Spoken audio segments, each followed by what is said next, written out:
Haven't got the intro music, so straight into it. So hello everyone, welcome to the Flatt Pack show, episode 93. I know we're a bit behind, we missed a couple of weeks, had a few personal things go on, so apart from that, welcome to the show. I'm your host Flatmeister. I've got with me my dedicated co-hosts. I've got Switchpoint. Howdy.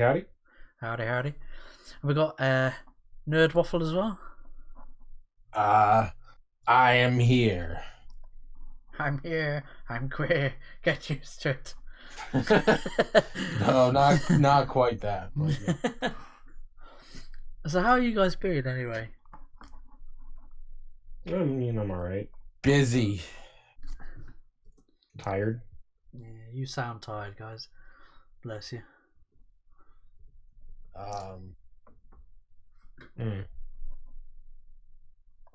Yeah, I did jackhammer first thing in the morning, so that was fun. Oof. Out in the cold. Out in the bitter cold. Out in the boot. Out in the bitter cold. What about you, Switch? Been up to much? It's just like kind of a busy season at work, doing a lot of stuff here and there. Things not exactly working out the way I'd like them to in some areas because it's just more like some bumpy roads, that's all, and I'm sure it'll get through eventually. Yeah. Also some changes here and there. Yeah. It's a whole thing. I mean, I don't want to get too deep into it. No, talk to us, Switch. It's good to talk out your problems. No, I'm good. You sure? Yeah, I'm fine. I mean, I'm not gonna put you on the spot. I was half joking. Like let's make this. Let's turn this into a like a Dr. Fraser Crane show kind of thing. Tell us, caller, about yourself. But no. Anyways, yeah, no. We'll talk later, Switch. But what was it? See, I noticed. I think Donna Troll, one of our regular viewers. Yeah. She has given birth. Oh, good for her. And nice. I think I found out because on her Twitter, she here, let me bring it up on the screen. It's for it's so adorable. She here we go. She goes a because Lord Reginald is also another viewer as well. She goes a Lord Reginald version. And she's put this moustache, monocle, and top hat photoshopped onto her baby. Yeah, that's adorable. Yeah, congratulations, Donna, if you're listening or if you're watching this later. Yeah, with my mini Meisters on the way, I think we've got 8 weeks left to go. Because obviously with twins, they don't let you go the full whole hog, the full. Wait, so speaking of twins in 8 weeks, do you have now? When you say 8 weeks, and you're talking about twins, I'm confused here. Because do you mean 8 weeks or do you mean 16 weeks? Right, you've confused me now. We've got 8. Because there's 2 of them, and they're 8 weeks, so 8 times 2 is 16. It's a combined. It's combined. Okay, good. They don't just go 8 weeks. 8 weeks, one comes out, and then let another 8 weeks go by. 18 months. That would be hell for Gemma. 18 weeks? No, 18 months.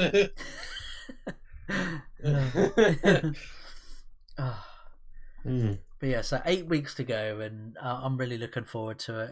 I think we've only got a few things. Luckily, we've managed to find second-hand things from hand-me-downs from friends and family. Like mum to, I don't know why they call it mum to mum fairs. I think that's a bit discriminatory. It's leaving out the men there. There's no dad to dads. But But enough about me. I spotted this on Twitter, and I will just send this link to you in the Discord as well, because it's a game that you sent me the link to, which I've yet to play. So I don't know about you, but this culture war. I think you sent the wrong link because you sent the timeline link, not the. Yeah, click on the actual thing, then like make sure it doesn't say timeline. You get the actual link. Oh, that's right. Crap! I just lost it. Right, hang on a sec. Bear with me, people. So yeah, this culture war is starting to. Beep. We have technical difficulties. Please try again. This is recording. Anyway, sorry. What's going on with the? So yeah, the culture war. I don't know about you, but it is getting to me. It's like wearing you down a bit. Do you feel the same? Yeah, I definitely feel like it is. I feel like it is getting to me a bit. It just feels like nerd culture is divided, and it feels like sometimes it feels like nobody's happy and with what's currently going on, but it's easier said than done. But like you just have to try to stay positive, you know, like Yeah. It's hard. But like, you know, it's a process, and I think that eventually it'll work itself out, and we just have to hope that it'll work itself out, you know? Yeah. So I mean, we are we've had loads of guests on the Flatt Pack, from comic creators, indie comics, from Comicsgate, and even people that don't affiliate themselves with the movement. It's all about people, they are being a push for change, a push for positivity, and that's what we originally strived the show on was that push for positivity. Yeah. What about you, Switch? How's the culture war wearing on you? I mean, honestly, I haven't really paid too much attention. I mean, I put my 2 cents in whenever there's something I care about, but like I haven't really paid too much attention to it in regards to like the last little while. I mean, I've kind of always just kind of done my own thing anyway. Yeah. It's just the way this is just the way I've kind of always been. Yeah. I've like in regards to the scenario, like, is a culture war there? I mean, yeah, definitely it's there, but it's just one of those things where you can only just I mean, there's times I'm told like, I mean, I guess I'm too much into it, and then there's times I'm told I'm like not into it enough. I don't know, so I really don't care. Yeah. I just do whatever I do. Yeah, and that's a good point too. Is like, is the same advice that we've been sort of pushing as a collective on the Flatt Pack for the most part. Is if you are an indie creator and you are pushing, and it feels like, oh, my Kickstarter failed, my Indiegogo failed, you just gotta keep. I know I don't want to say it because it's like, oh, it sounds insensitive or whatever, but like I go through this. We all go through the struggles together and separately, and sometimes we don't know what somebody's going on off the mic or behind the scenes outside of their project. But I think that at the end of the day, and I have to remind myself of this all the time too, so I'm speaking to myself as much as I'm speaking to anybody else. Sometimes you just gotta get back up on that horse, and it doesn't matter how many times you fall off the horse. Eventually, if you keep trying and you keep pushing forward, eventually you will ride off on that horse into the sunset. And I believe that, and I don't think that maybe it's always the case, but it doesn't hurt to try. Like, if you're gonna fail anyways, why not try to succeed, you know? Yeah. And I think that's what we've been preaching, is just you got to do it because you love to do it, as an indie creator, and you got to do your project because you're connected to it and because it makes sense to you. Mm. And if other people like it, that's a bonus. And I think you just got to keep going with it. I think that Kickstarter and Indiegogo, um, as far as the whole, like, in regards to what the topic with the culture war and stuff like that, and in the indie part, is um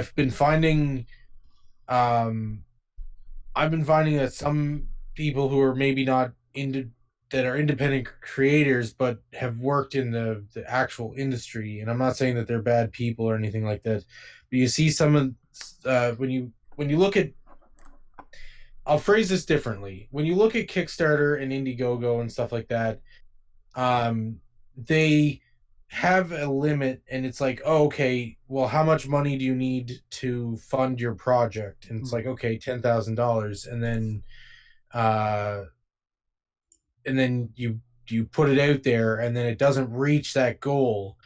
I think a lot of people would feel defeated, and I don't think that that's a bar that people should be paying attention to. I think people should just be paying attention to making something quality and continuing to do it because they love to do it, you know? Yeah. Yes, there's costs associated with it. I understand that too, because I'm trying to make my comic too. I have the first draft, well, the fourth first draft written. I've been working at it for 15 years, off and on and whatnot, and good chunks of time on working at it because I want to make the best thing I can make, and I want it to be something that I would enjoy reading.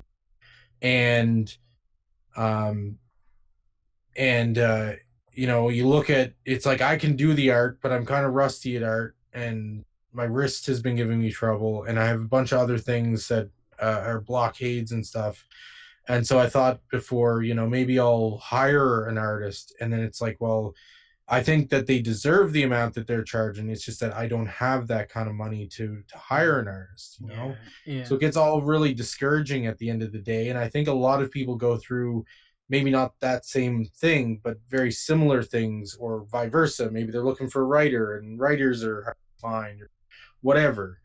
And I think at the end of the day, you just got to keep going, because eventually all you can hope for is that something will give. Something, you'll find out some information, and it'll make things easier, and it'll put you one step further towards your goals and stuff. And I think that that's how you stay positive in this culture war, where no one can agree what is good or what's bad, or what's um you know, and then certain things that we enjoyed are being taken away from nerds and stuff like that, and a lot of other issues. I think you just got to try your best to keep pushing forward. Yeah. So I mean, like this tweet that that I came across, this Gorilla Boy, he was saying games that have diverse protagonists that are not your usual badass white dude. Instead, we have a badass black character, a Native American one, a female one, and a Latin one. But the woke crowd, won't talk of these gems because they aren't diverse enough. And so you've got a game called Sin, made by Activision. I don't Good recall. game. I don't recall that game. Yeah, it's a first person shooter that you play as like an African dude who is part of like a police force, like a top secret police force, going after like this super villain who's like this hot super villain female character who's like this boss. Very much like the story's not great. It's just like a '90s action story, very by the beats, nothing like special about it. But the actual gunplay is pretty fun. Very much in the vein of like old classic like Duke Nukem, Quake, stuff like that. But it was like done in 3D. The game came out around the same time as Half-Life. Oh So Half-Life, where Half-Life was like where this was using like old trends, Half-Life was, you know, doing the more story centric shooter thing, which made it more popular than Sin was. Highly recommended though. You can pick it up on GOG. Yeah. It's fun. Look up. It's called Sin Gold because it includes all the expansion packs and everything on the GOG version. Yeah. Oh, cool. So we've got this next one, Prey, the original Prey, where he played as Tommy, I think his name was. He was a Native American. And he wanted. I think the beginning of the story was he wanted to move off the reservation. He wanted to move with his girlfriend out into the big city. And she. So I think his girlfriend I was very much like connected to like the Native American. so roots. this one's a very story focused game. Very fun. Actually, one of my favorites back on the Xbox 360. This game is you play as Tommy, who is a Native American. His father is trying to get him to accept more of his Native American roots. But his ex girlfriend, I can't remember her name right now.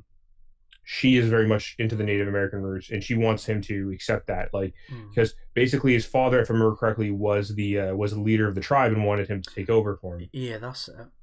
Yeah, and what happened didn't the girlfriend own the the local bar that was on the reservation? Yeah, she does. Yeah, and what happened was there was an alien attack, so he ends up on the alien ship, and man, the story really hits the heartbeats and on the heartstrings. Like there's a part, like, the thing is you kind of see it coming, but like you don't want to accept it until like the moment it comes. I know exactly the bit you're talking about. Yeah, and you're like, no, I don't know, and then it's so heartbreaking, and you're like, no, oh fuck no. But the gameplay was really cool. Like, it had portals. I think even before Portal came out, I think.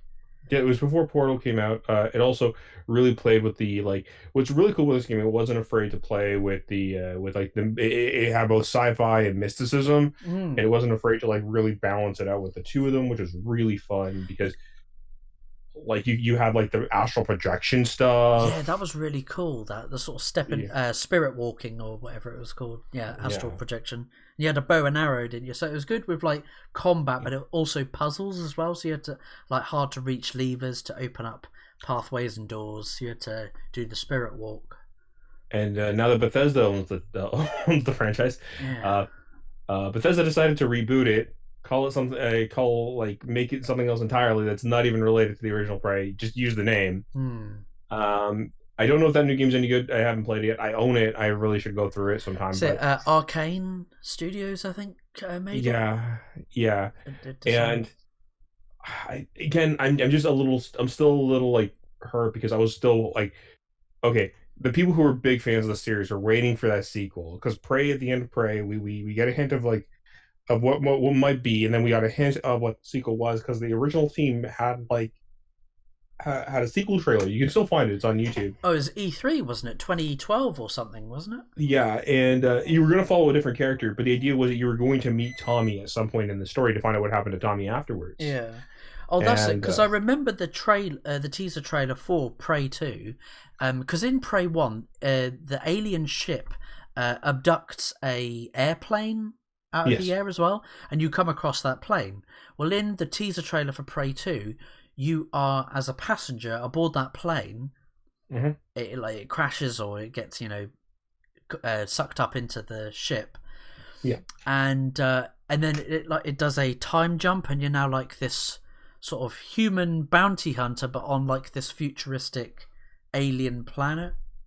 Yeah, and the idea was that you were a bounty hunter on an alien planet, and that you were eventually going to run into Tommy, find out what he's been up to. Because I guess Tommy also became like a wayfarer of space, kind of like a hero of space type of character. Yeah. Where like your other character, the one you're playing in Prey 2, in the original idea from Prey 2, was he was the bounty hunter. He was just a bounty hunter who just kind of like made the best of the scenario that he'd been stuck in space for so long and been stuck like from colony to colony, and he was like, well, I'll just become a space bounty hunter because there's really nothing else for me. So cool, like parkour elements mixed with the gunplay, sort of slide shooting, all the different gadgets it showed in that trailer. You had a jetpack boots, so you could do, double jumping, or all with like sort of path navigation. Yeah, and there's supposed to be like some open world areas, like not like when I say open world, I mean like there's supposed to be like hub areas where you like take jobs and stuff like that. Like they had a lot of crazy ideas, but like then the studio died. And and then that's kind of where Bethesda then bought the rights, and that's kind of where we're at now. That's why we have that new version of Prey, where again, I'm not saying that game is bad because I haven't played it. I don't know if it's bad or not. My thing is like I was coming from somebody who really loves the original Prey. Yeah. This was kind of just it's just kind of like, oh, okay, well, I didn't like, it's no longer that Alien franchise of like where there felt like this entire universe. Now it literally just feels like another. It feels like it's a horror franchise now, and I was kind of hoping Bethesda would try to at least like if not like continue that sequel, maybe like try to remake the first one in some way, shape, or form. I think I'm also a little annoyed because like we never the original game just never got ported to PC, or I think it did at one point, but like it just never. It's not available now. Now that Bethesda owns the rights, I'm like, damn. Come on, Bethesda, you could release a Prey original and literally just call it Prey Original. Because was id Software the producers of original Prey? Yeah, I think it was, and then because I think more people need to play the original Prey. If you can find a copy on like 360 or PS3 or whatever it's on, I think it's only on 360. It could be wrong. And you have a 360 lying around, play the game. It is a fun game. Like, don't get me wrong, but it's one of those games that like needs more love. Onto this next game, and like I was saying, it's a game that you've recommended for me to play. Is No One Lives Forever. I remember this like Austin Powers-esque like poster. It had that sort of 60s vibe to it. Well, yeah, the game does take place in the 60s. I love it. I recently beat the 2 games in the series. There's only the 2. Well, there is technically a 3rd game in No One Lives Forever. There is a where like you play as another character in a side story. But yeah, we're never gonna get No One Lives Forever 3. The company itself is kind of been relegated to working on the occasional Call of Duty game now. It says it was made by Fox Interactive and developed by Monolith. Monolith was the one who made this game. Fox Interactive kind of like helped produce it, and then there's a whole legal battle about who owns what for the rights of this game. I think Sierra has also owns some rights in it. Like, it's ridiculous. So because of that, we're never going to get a 3rd game in the series. And it's kind of sad because like it is very creative, very fun. Like the gadgets are really cool to use. You even have like a briefcase bazooka. You have like trackers. You have like an array of guns that are fun to use. You run into like some crazy villains. Like there's like one level in the second one where there's like robots where you actually have to take them out using like electrical weapons instead of using like regular guns, because regular guns just bounce off them. Like there's a lot of creativity in this game. Very fun. Being stealthy in these games is not easy. Sometimes you're just powering through levels because you the stealthy option just doesn't work out. But the actual characters are fun. Like the characters stand out. I think one of my best things about this game is they're not afraid to use the cartoony features to make the characters stand out. Like the Scotsman is very stocky, very big dude. He has like a full on red beard, and he's very Scottish. He's just like, lassie, I'll show you one or two if you don't respect me or some shit, right? And I was like, oh god, but she's just very British. She's like, oh please, okay, if I weren't there to save your ass, you probably wouldn't even be here today. like little stuff like that. Like you're like, okay, like they're not afraid to have these characters take jabs at each other and be actual characters. It's very fun, very very good, very good. But it was interesting with this tweet, with the guy saying that the woke crowd won't talk about these gems because they're not diverse enough. And Reset Era would absolutely at this poster. Oh my god, she's made for the male gaze and the big breasts and curvaceous hips. What's funny? No, actually, okay. So I'm gonna give Reset Era some credit here. They actually, from what I've seen, they actually do praise this game. I've seen them actually praise this game before. But I don't think I think it's one of those ones that kind of goes under the radar for a while and they remember it exists. I don't know, and there is a reason I think they do praise this game, because there is some slight feminist tones in the game, and that's because the game takes place in the 60s, where there was that power woman movement during that time period. So like women's in the women in the job force and the push for women because like World War II was starting and stuff like that. So oh sorry, it was the end of World War II. It was the peace and hippie movement. Sorry, but you get the idea. Like it was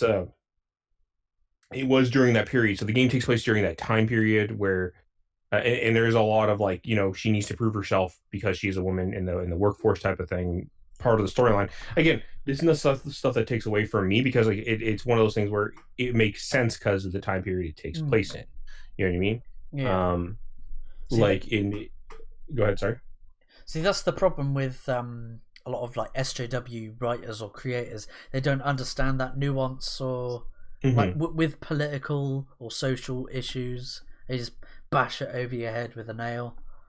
Yeah, and like honestly, the great thing with No One Lives Forever too, it doesn't bash it over your head. It's like it's an occasional thing that will come up throughout the storyline where one of the guys will be like, and it's just like we'll actually go to her and be like, oh, do you it's like, are we sure we can trust her? It'd probably be better if we were to send like a male agent. And she's like, it's like, oh, I think you can trust me. I think it's like, just give me a chance, and then stuff like that. You know what I mean? Like, it's not over your head. Like, oh, how sexist. Yeah, it's very much like it's clear that they have they're stuck in their ways. They're very much old fashioned. You know what I mean? And she's just trying to she's trying to prove herself, kind of thing. Yeah, you know what I mean?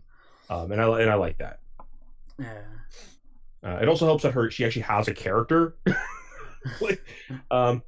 Like she's not just women power. There's very much a character there. She's very much she's a very posh British girl. Now as for the fourth game on there, Total Overdose. Yeah, I've not heard of that one before. I have not played Total Overdose. I have no opinion on that one. It looks fun though. So I have IDOS has made mine. I am not surprised. Honestly, this looks very much looks like something I'd probably enjoy actually. I mean, it's a third person shooter. Looks very much in vein of the those old movies, the ones like by Tarantino and stuff like that. Like Once Upon a Time in Mexico and stuff like that. Yeah. Sorry, that was Robert Rodriguez. Yeah, sorry. Still, but I think that's what you meant, though. Yeah, is it like Robert Rodriguez? Is it open world, or is it like sort of linear levels? I couldn't tell you. Again, I've never played this series, so it can be whatever you want it to be. Flat. Who knew? It looks like a sort of score-based gameplay. Yeah, it looks like there's like it's very much over the top. Shooting and action, like I'd probably enjoy this. I mean, it's like it looks very much like if you like Grand Theft Auto and if you like Max Payne. Yeah, it looks very much if you like those type of games, you'd probably enjoy this. Yeah, like I would again like these are very diverse games that are very different. Each, what's funny is like even though all these are shooters, they're very different games. Yeah, you know what I mean? And like again, we had Prey where it had like mystical elements and shooting and shooters that are like and very much like alien guns and stuff like that, but it was more puzzle based, right? And it's very much exploratory. Then you had stuff like Sin, where Sin is very much like in the vein of classic shooters, where it's like there's an objective in mind, but like it wants you to explore the world and like find the little secrets, the nooks and crannies. Then you have like something that's a little bit more linear, like No One Lives Forever, which has like the linear objective in mind, but at the same time, it's very much a spy-based game. And, you try your best to try to be sneaky, but if you can't be sneaky, then you power your way through a level. And then you have like this right here, which is very much like third-person shooter with action and over the top, and like trying to get like high scores and.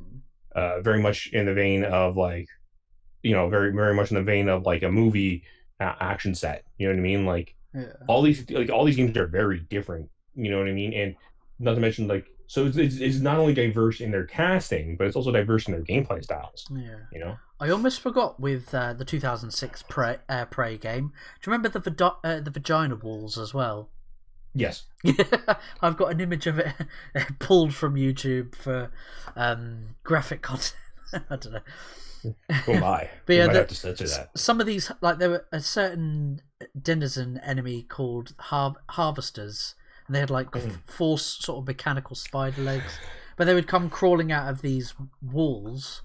These like Yes. It's like a combination of flesh and metal, and yeah, it was quite creepy. There was a lot of there was a lot of like creepy atmosphere in the game. Like, I mean, I wouldn't call it scary. It's just more like disturbing. You know what I mean? Sort Like of body horror kind of. yeah, like you could tell like the aliens in Prey were not afraid to experiment on themselves and like when on whatever they got their hands on.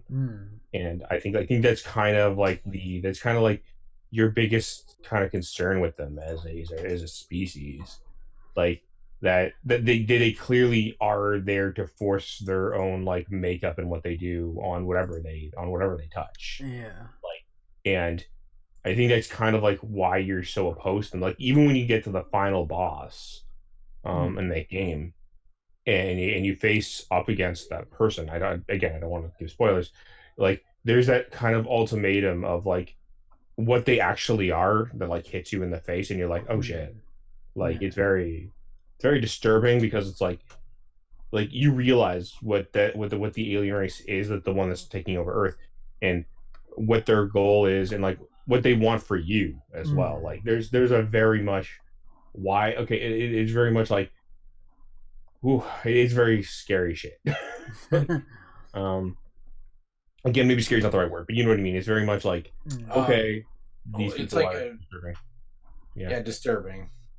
Oh, it was made by 3D Realms and 2K. Oh wow! Apparently, I think that's right. There's a image. 2K and 3D Realms. I could have swore that it was id Software, unless they might have.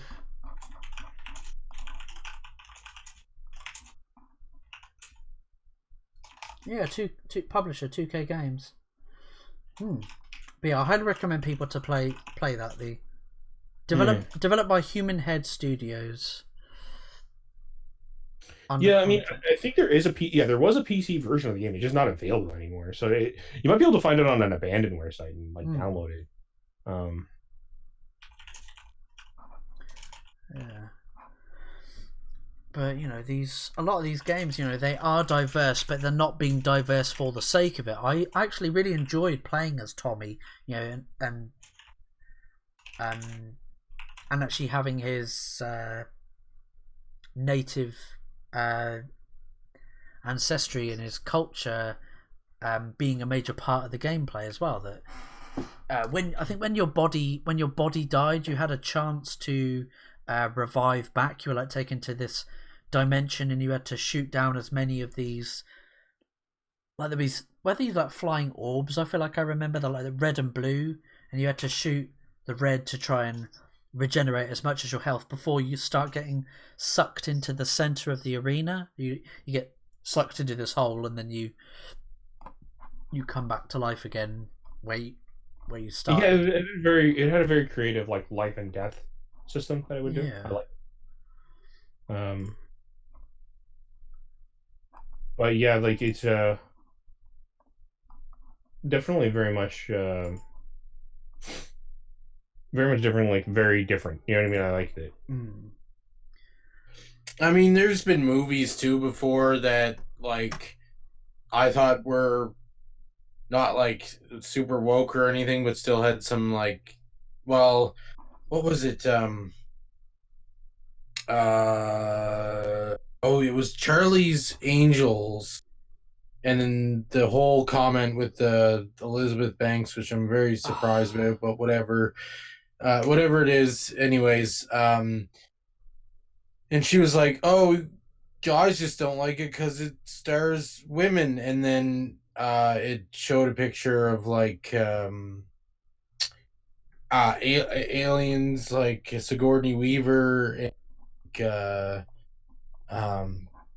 fuck, what was the other ones? But was like Vasquez was their name, the female marine. in Yeah, Aliens. yeah. In Aliens. Yeah. Yeah, there were Like, loads of them. honestly, I mean, Trinity, from the Matrix. Yeah. There's a bunch of them. I can't remember who was in the meme though, but and like they had, I thought, a pretty good female character in Bumblebee, but they didn't even talk about that. They didn't even say like, "Hey, go see," because they don't care about well written characters. They care about, like we all know, Yeah. the agenda, hitting that checklist. I even went to the cinema to watch the original Charlie's Angel movie. I can't remember whether it was the first or the sequel. I went to and I really enjoyed it because there was kick-ass women. They were actually doing their own stunts and fighting. Choreography was cool. It was like the height of the wire fu, action inspired from Chinese cinema because of the Matrix. Sort of popularized that wire fu. And also the women were feminine as well. You had Cameron Diaz, Drew Barrymore, and Lucy Liu. I didn't mind that race swap back then. I know that they race swapped again with the new Charlie's Angel. But they just marketed the movie as, this is for women, men, we don't need you. Didn't they even they touted this as an action movie for women, but yet they said something like, the female characters in Charlie's Angels, they first deal with situations and conflict with non-violence. They use their words first. I'm like, right, okay, how is that an interesting story? People like conflict. That's why they enjoy these stories. It's a part of our animal instinct. We kind of seek out conflict.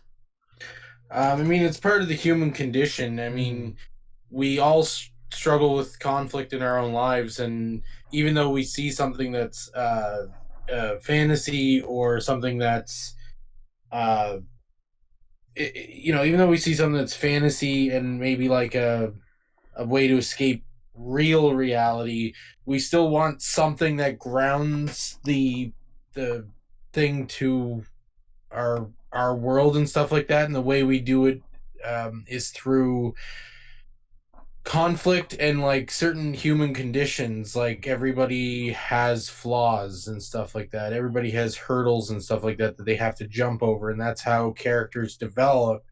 And that's what people get attached to is watching characters develop and watching the hurdles they face and stuff like that. No one wants to see something where the hero just walks right through and just beats everything and doesn't like how related that's not relatable at all to real life.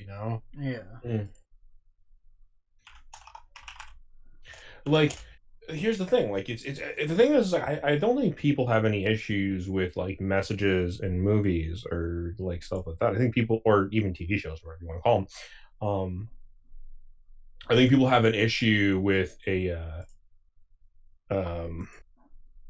think people have more of an issue when like you put it too much in the face of the viewer and it doesn't feel like the story's good.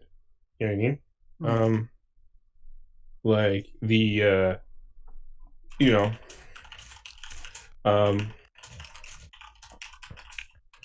like like, because this is like, again, like I said, there's slight feminist stuff in that No One Lives Forever, but it's not so in your face that it doesn't feel enjoyable. Yeah. You know what I mean? And it's not even the fact that those messages are being there or the issue. I think the issue is, can you do it in a nuanced manner that like doesn't take away from the story? At the same time, like, also, you never want to attack your audience. A good example of that is like, again, the Charlie's Angels, where they said, if you don't see it, you're misogynistic. Yeah. Like stuff like that. Again, that turns people off. They don't want to go see your movie at that point. You know what I mean? Well, that's not even just attacking the fan base. That's just flat out attacking people in general. Yeah. And especially even potential viewers, like maybe somebody might have saw this and said, you know what, I might give it a chance, and then they're like, oh, if you don't like it, you're misogynistic. So somebody might be like, oh, well, I don't want to see it because I don't want to see it and hate it and then be called a misogynistic person, you know? Yeah, like the you know, like exactly, like it's one of those things where it's just like you can't a good option like that another good sorry like another good substitute to this. Take a look at the current Sonic movie that's coming out recently. It's coming out Yeah. on Valentine's. The director didn't have to change the character. I want to keep in mind for the amount of people who try to push that narrative that oh you bullied him into changing. No one bullied him at all. Keep that in mind. We gave criticisms of the design, and he on his own volition decided okay, there's clearly criticism of the design. We can fix it. We'll try our best to fix it. The movie needs to be delayed. We're like, okay, well, you know what? Take the time you need. We don't want you to like to put too much pressure on the people working on the movie, obviously. And they did that. They took the time. They decided to put that release window a little later. Now it's coming on Valentine's Day, and the design was fixed. The character looks much better. You know what I mean? Like people are happy with the new design. I'm going to go see the movie now because he listened to us. He didn't have to. He actually took the time to say, "Okay, you're right. We kind of messed up a bit. We'll try to fix that." You know what I mean? It was more so because it was more so that not necessarily that he did change it. It's that more so that he at least listened and was respectful to the fans. Like Switch said, he didn't have to change it. People were sort of saying like, yeah, it kind of looks like Nightmare Fuel and stuff like that, but nobody was being like, change it, change it, change it. You know, Yeah. they were just pointing out what it looked like to them, and so he didn't have to change it. And people would have went on their merry little business and probably may or may not have seen it, but he at least listened to fans, and that's where it stops. There is he listened to fans. He at least listened and he was respectful. The icing on the cake is he actually decided to take their advice and make it and use the advice, or you know? Exactly. Like he didn't like It was the he didn't listening part that is the important thing. Yeah, exactly. Like that listening part is very important because like at that point you okay, clearly I listened. Had he listened to them and he didn't change the design and he said, "Okay, I take your criticism. We don't have time to fix it this movie, but we'll try to fix it for the sequel." Yeah. You know what I mean? If he'd done that, I think people would have been even more receptive as well. Like it's the fact that like he even tried like it's the fact that he took that criticism to heart and said, "Okay, you guys are right. We messed up and we're gonna see what we can do." You know what I mean? Yeah. Like that's that in and of itself is like again, I'm not even expecting an amazing story from this movie. You know what I mean? I'm at least but like it's the fact that like he's earned my respect enough to say it. And for people who are going to say, "Oh well, the movie itself," like again, I think I mentioned this in our previous podcast, but this was their plan all along. I really don't think it was because they already had merchandise the original Sonic out. Like, yeah, and they're not stupid. They're not like I get the whole marketing ploy thing, but this would be a very stupid marketing ploy. They would have to be the stupidest company in the face of the earth to try to think that this was some kind of good marketing ploy, and I don't think they're the stupidest company on the planet. I mean, I want to remind people these are the guys who greenlit the, if I remember correctly, like this is Universal, right? Yeah. Yeah, like they're the guys who greenlit the TMNT movie, if I remember correctly, like the if I remember like What, the Michael one Bay the Michael Bay TMNT, yeah. Yeah, but this is a different. This is yeah. I mean, they could have tried that marketing ploy then, but I think more so the difference between this and Sonic is the people behind the projects. So we're looking at Oh no, yeah, I'm not denying who's behind the product, but like it's just for people who question whether or not like this company like they would the companies wouldn't try more realistic take on the character designs. Just a reminder, Yeah. right? Like they do this crap all the time. I'm just using that as an example. Like this same studio greenlit, like you don't understand how exec meddling works. Execs come in and they say, "Yeah, but we want the like realistic is hot right now. Do realistic designs or something like that." You know what I mean? And whether like it's appealing to the artists who work on the project or not is not the point. The point is, it's the it's the execs says like they think because the execs who are not in with actually like what the audience actually want from it will then will make like that decision, and then they like the artists will then make like multiple designs, and they'll just choose like the ones that they think are best. You know what I mean? Yeah. And I'm not again. I'm like I get because like they'll have like the exec will have a vision in mind that the artists may not 100% agree with, because the exec is under the pretense that this is what's popular right now. You know what I mean? Yeah. Again, I'm not saying like those. I'm not because I'm not trying to be like rude or anything. Because like again, there are times where exec meddling has helped. I'm gonna bring up a really good example. Like in Dragon Ball Z, the Cell Saga would have never actually happened without execs coming in, because the original androids were going to be Jiro and so Jiro and Android 21, I think it was, or whatever it was. The like the white one, but then they didn't like those, so then they made Android 17 and 18, and then 16. They didn't like those ones either, so then Cell was made. That's literally how we got the Cell Saga. Yeah. Like, it's a, you know what I mean? Like, exec meddling can sometimes be a good thing, and actually, I really like the Cell Saga. It's probably one of my favorites from Dragon Ball Z, but it is one of those things where like you know what I mean? Like, there are times where exec meddling can be good. It can be bad as well. You know what I mean? It really depends on the company, depends on the executives, because everyone's different, and executives are different too, and different people and stuff. So really just depends. Yeah. Like again, and this is kind of just what I'm like. Yeah, this is what I'm just kind of putting down. I'm just putting down the whole scenario of with the Sonic one. It really does feel like, because the thing is like Jeff Fowler was very quick to try to get that that backlash and try to like turn that around. And I think what it was is I honestly do think it was executives or some person who had a like a poll said, oh, this is what's popular right now. And if we take a look at current movies and trends right now, definitely I can see where they thought that was popular right now. And then we say, okay, and then he says, all right, we're going to see, like, he's going to say, okay, we're going to try to fix it. And he's gonna, because he then has this pull. He says, well, clearly the movie's not doing so popular right now. Give me this much time, I'll see what I can do to fix it. You know what I mean? Yeah. And they're like, okay, and like there's a agreed upon. Okay, well, if you can fix it in that time frame, okay. You know what I mean? So that's time and probably a budget too. Hey, we'll only give you this much more money. Yes, definitely part of it for sure. Like, yeah, like it's very good, and like, well, the movie, like, again, well, I don't know if the movie will be good or not, but yes. Yeah. But like, yeah, like I love these and this kind of comes back to these classic games. These classic games had a vision in mind. And we knew what those visions were. We definitely had, like, the games are fun.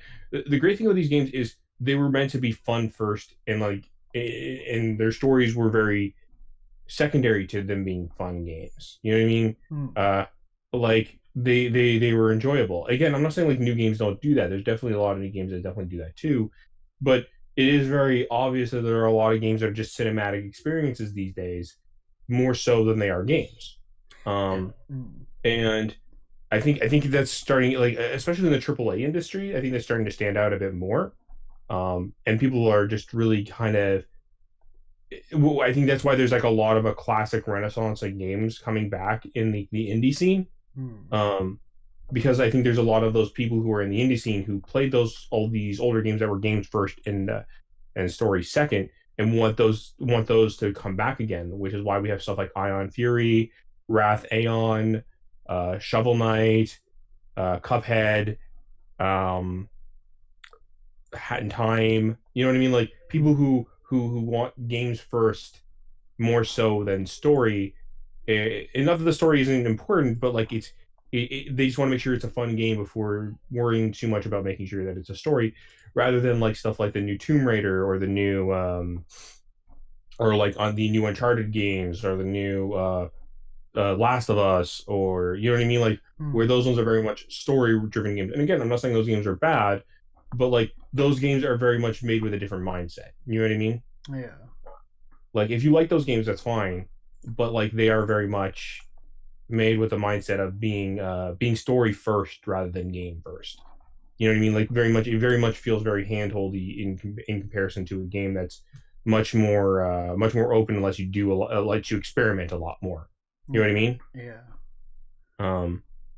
And like again, I'm not saying if you like it, because again, I'm not one to say, oh, if you like it, you're bad. Like no, I would never say that. It's personal preference at that point. You know what I mean? Yeah. Like hell, there's some of those type of games I do enjoy myself as well, but I'm just pointing out the differences. You know? Yeah. But yeah, like the I think that definitely is.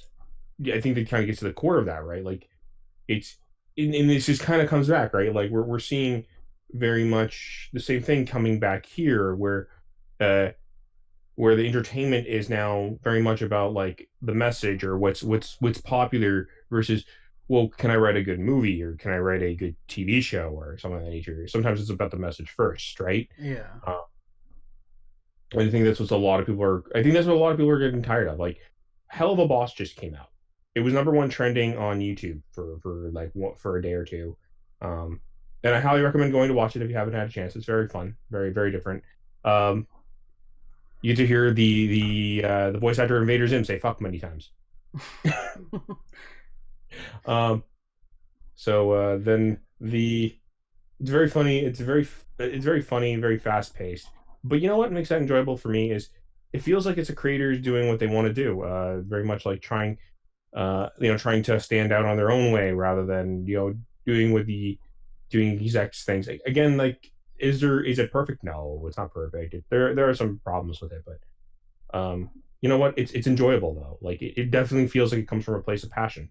You know, and I think that's hell. I mean, like, and I'm not saying like there isn't stuff like from the mainstream that doesn't feel like that either. The new DuckTales is actually very enjoyable. I love the new DuckTales.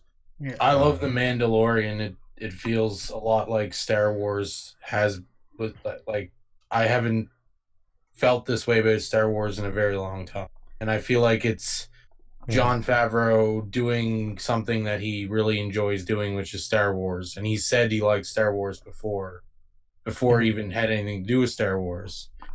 And I think that, again, like it's what I keep saying is what you're saying with like people who are passionate about is like you get the right person behind things, you know, the people who want to do that, people who actually like doing this stuff because they really enjoy it, and that's when you get good things, you know, not people just because they're trying to fit an agenda or whatever. Yeah, I mean, I know we were talking about it before we went live. I was saying about that the Jawa scene. I've not seen The Mandalorian, but I've seen this clip on. It's quite shocking. Like part of it is quite funny because these Jawas are so fuck Jawas. I'm just gonna say that right now. I presume in this scene that they're scavenging his ship, and he's telling them to. Yeah, well, they're scraping his ship for parts and stuff like that. So he starts disintegrating them. I'm sorry if I'm spoiling this for anybody, but there's still tons of good parts also. Yeah. But like, anyways, they're stealing parts from his ship, so he's like pissed, obviously. So he just starts like disintegrating them. And getting into a fight with them or whatever. It starts like fighting with them and whatnot, and they just like kick his ass because Jawas are little shitheads. But this, like, I love the little music that it has. I'll just play it for the people. It's got all that like drums and the sound design is just really awesome. So. Are you? Sorry, I can't hear. No. Still playing. Yeah. Oh, yeah. I'll just pause that. But yeah, the sound. Go on. I just wanted to say it's funny. Like, there's a funny part where, like, what's his name? There's a character in it. I forget what his name is, and he's just like, he's somewhat good with the Jawas, so he goes and brings them to the camp. They start like putting their guns to him, and he's like, they don't seem to like you, and he's like, I disintegrated a couple of them. Yeah. So his Oh, that's horrible. yeah, and like it feels like yeah, again, and like just after, like at the end of the episode, they just have this like really cool artwork with like this really cool music. Like the music is very reminiscent of like the original trilogy. Yeah, and the artwork too at the very end, like and it's not just the artwork that like makes me like brings me back to feeling like I did when I was a kid and watched Star Wars, but like the rest of the show, and it just has really good pacing. It doesn't seem to try to rush anything. It seems to like take its time and go through it, and like it's just hilarious how it's actually a good Star Wars, and like SJWs are getting right pissed off and they're wrong about it. They're like, oh, there's no women. And it's like there's actually like one of the most badass characters in the show is a woman, so you're wrong. Again, please try again. I don't know, I really enjoy the show, and I feel like it feels like something like a passion project kind of thing, as opposed to trying to push something. Yes. Well, I think that's definitely a good sign. Anyway, I have to get going, so I'm going to say my byes. I was going to say, I think we're coming up to about the hour mark, and I think I've just bloody lost the... Where's the stream gone? I don't know. But my final word, I don't know. I don't have any real final words. I'm just going to say peace out and have a good time. Yeah, you take care, Switch. It was a great catch up. Peace. Peace. Honestly, YouTube bloody live controller. There we go. That's what I was looking for. But yeah, I really want to see The Mandalorian. It really... Oh, do it, man. Oh, so good. So good. You know, I've been pretty happy with... I don't want to, like, shill Disney too much, but... or, like... promote them too much, unless... yeah, I mean, I was going to say unless they give me money, but... I don't know if I'd even take their money, but I just like to say things I like. I've liked Disney Plus a lot since I got it. It has a lot of my favorite shows, and yes, Disney's an evil corporation, but I've been watching like all the old 90s Spider-Man and the old 90s X-Men and DuckTales and Tailspin and Darkwing Duck, and I watched 2 of the 3 Mighty Ducks movies, and the cartoon show that was really weird, where they were like ducks from another planet or whatever, and hockey playing ducks from another planet. Yeah. So, and yeah, The Mandalorian is I'm sorry, but it's so good. It's just got a really good, like, it didn't try to cheese out with old type of practical effects like J.J. Abrams tried to do with The Force Awakens. But it actually like seemed to blend new technology with old practical effects too, to make something look actually like really good and not just nostalgic or not just new and out with the old. Like, it looked like it seemed to mix the two really nicely, you know? Yeah. It's just, I don't know, it's so damn good. I'm sorry. Yeah. Sorry, some bloody autoplay thing started playing then, which I didn't tell it to. Yeah. Yeah, I hope they bring out The Mandalorian. I suppose they wouldn't, but if they were to bring it out on DVD as well, to see all like the behind the scenes and stuff as well, behind the scenes special features. They may or they may not. If they do special feature, they might do special features on Disney Plus. Maybe, I don't know. Um, they also might, if you don't want to support Disney, but I don't know, and they might not. If somebody, doubt somebody will, but if somebody came across this, they might say, "Oh, okay, that's kind of an exploit." But I've noticed something with Netflix, where there's a lot of Netflix original series. It is more pricey, but if you don't want to support Netflix, I've seen like Netflix original shows to purchase on like Google Play kind of thing. Yeah, there's some really good shows that me and Gemma have been watching. Highly recommend Z Nation if you like goofy, like B-movie style zombie TV show. It doesn't take itself seriously. It's not nihilistic like The Walking Dead. Z Nation is it's silly, goofy, over the top. It is funny as well. It's got some really funny characters. I think that you'd like, Corey. What's that? I said there's some characters in it that I think you'd really like. There's a guy called Doc, and he's just a pot smoker. He's this oldish guy. Wait, why would I like him? he's just really funny and goofy. He's the kind of character. Okay, I was gonna say, like, I'll admit, like, I've never smoked pot. I don't know, and you're like, yeah, you'd really like this guy. He smokes pot. I'm not saying there's anything wrong with weed. It's legal in Canada, and I think it's a good idea for it to be legal. But I'm far from that type of person.